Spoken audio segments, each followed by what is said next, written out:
IHSG sebenarnya kami bullish ya. Actually mungkin menurut ukuran keadaan market sekarang sangat bullish. Dan kami belum merubah target kami sejak akhir tahun. Kami melakukan investor forum di akhir tahun dan kami kemukakan di situ bahwa target IHSG yang kami canangkan untuk di akhir tahun ini, tahun 2022 adalah 7.800. Jadi masih jauh tuh. Kenapa kami cukup bullish? Karena beberapa hal simple, sederhana sebenarnya. Yang pertama adalah roda perekonomian kita akan kembali bergerak. Dan biasanya roda perekonomian itu sifatnya sesuatu yang kalau momentumnya sudah bergulir, itu akan terus. Ya. Tidak mudah untuk di-stop lah. Kecuali ada kejadian besar. Misalnya pandemi kita memburuk lagi.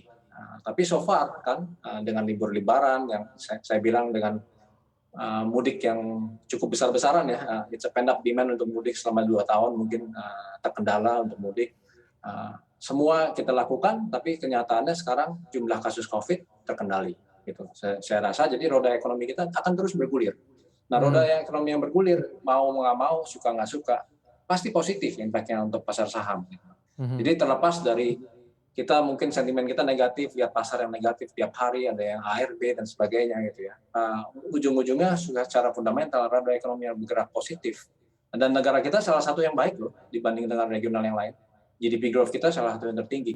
Jadi dengan keadaan seperti itu harusnya baik untuk pasar saham kita. Itu yang pertama.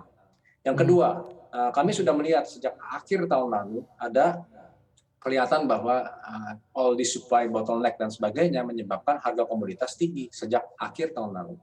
Berdasarkan riset kami, kalau harga komoditas itu ada multipliernya positif kalau tinggi di Indonesia. Karena biar bagaimanapun negara kita adalah negara berbasis komoditi.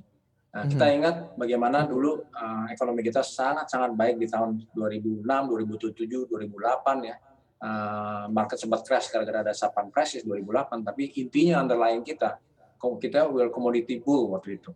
Nah, kita sangat tertolong. Nah, ini kita lihat repeat ya, kejadian yang sama. Komoditi yang tinggi, multiplier efeknya itu panjang ke depannya.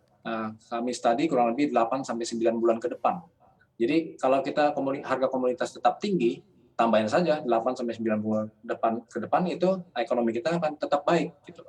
Nah, ini masih tetap tinggi sampai sekarang karena ada faktor baru yang terjadi setelah kami canangkan di akhir tahun lalu, ada perang Ukraina dan Rusia.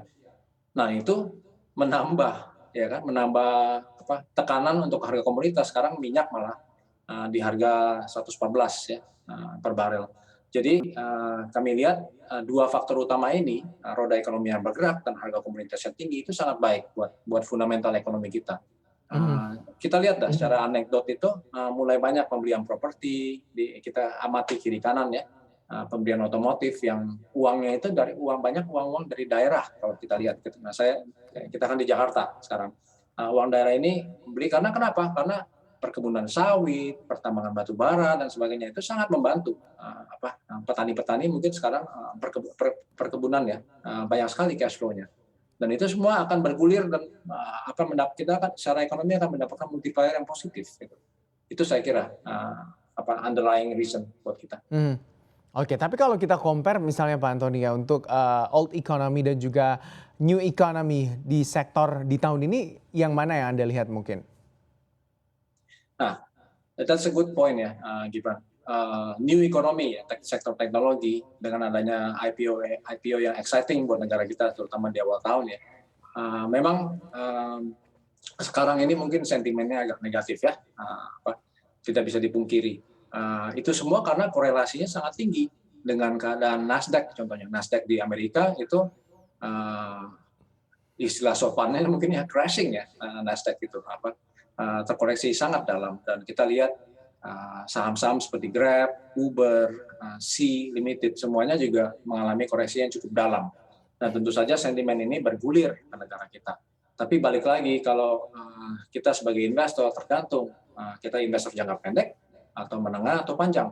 Kalau kita lihat jangka panjang, kita harus akui bahwa di Indonesia itu dengan jumlah penduduk 270 juta dan ekonomi yang semakin terkoneksi, infrastruktur yang semakin terbangun, itu untuk e-commerce, untuk sektor logistik dan sebagainya, kami kira bullish ya ke depannya seharusnya.